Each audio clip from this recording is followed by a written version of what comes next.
Hello. Recently, I have this thought of I want to talk more about cars, but because I don't have an actual car, so what I plan to do is I will buy car magazines and maybe I'll talk about the cars I seen in the magazines. So this will be the first episode. Britain's biggest and best car buyer's guide. What car? And it's the November 2025 issue. So so it's time. It's reading time.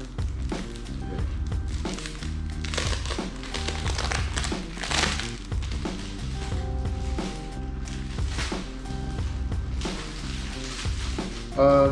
By doing this, I hope in the future I can speak more fluently, more confidently, and most of all, I have enough knowledge to actually talk about cars when it's about the real deal.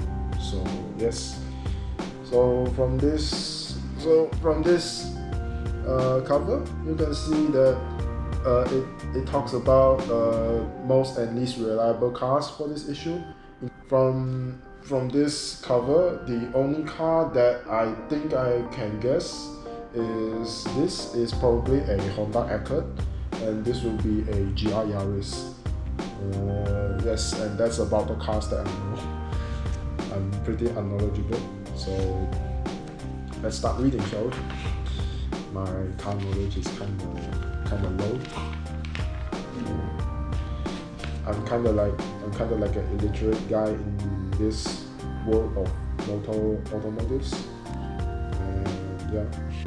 Okay, maybe I think I'll definitely take some time to go through this magazine and I'll share you my thoughts afterwards.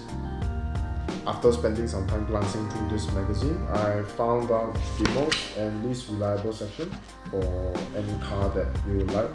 It divides the cars into small cars, family, executive, performance, coupes, you name it, they have it. And mostly this section they talk about how the user feedback about the car and how much it breaks down, how it designs, good or bad.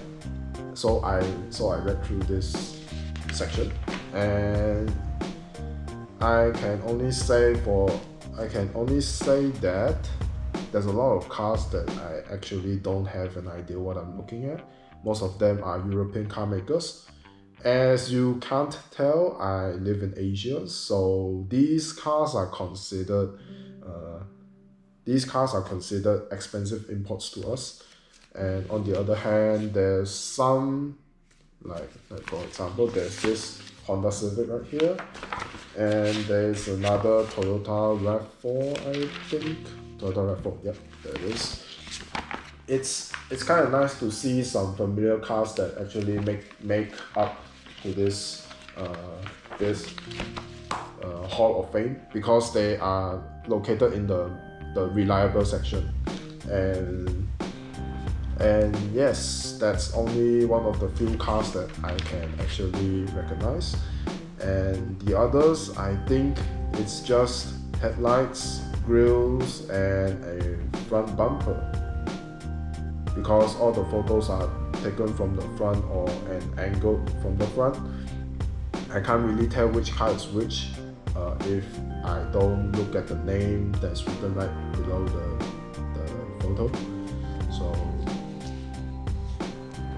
I can get better than this.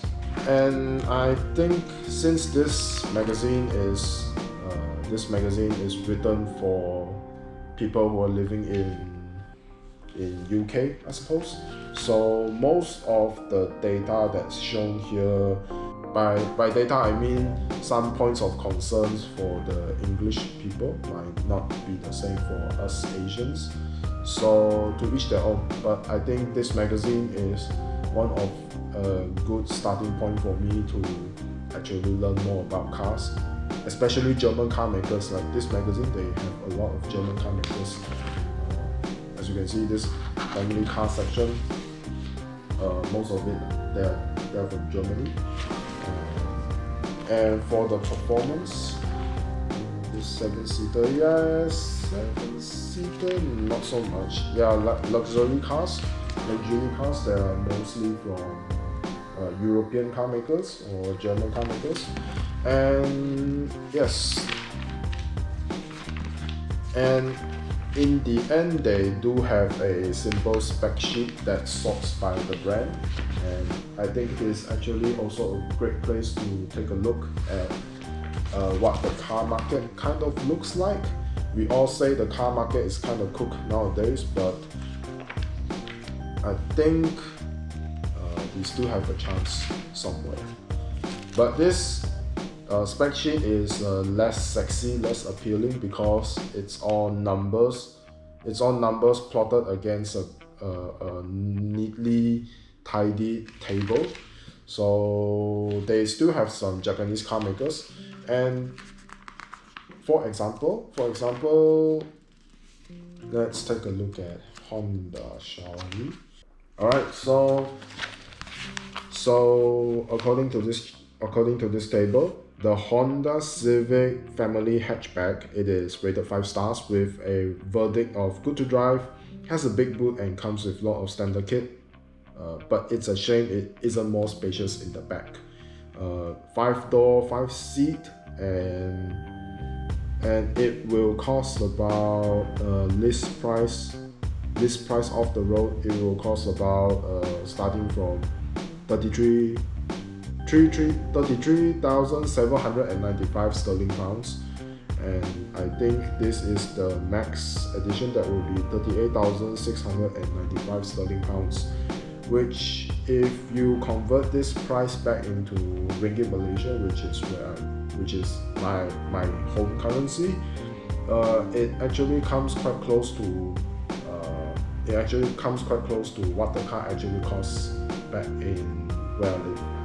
So this, at least for Japanese car maker prices, I can actually refer to this magazine for reference. And yeah, for German car makers, usually I wouldn't be so optimistic about the prices, because you have to export the car from Germany or from Europe to Malaysia, to Asia, and import costs a lot actually. So I don't think prices will actually go down for us here. And one more thing about looking at magazines is they do talk a lot about the actual driving feedback, which I get it. I don't have the car, so I can't tell if this car suits for me or not. That is only doable by experience, which I wish I could accumulate down this journey.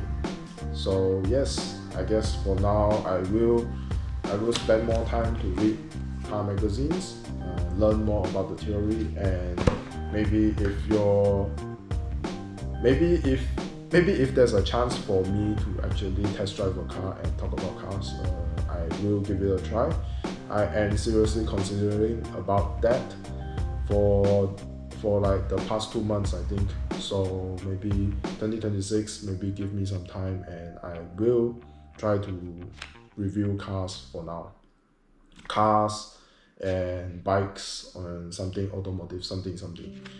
Yes, and this video will be more of like a starting episode and / my 2026 onwards goal sharing video. So yes, thanks for listening to me yapping, and I'll see you in the next video. Goodbye.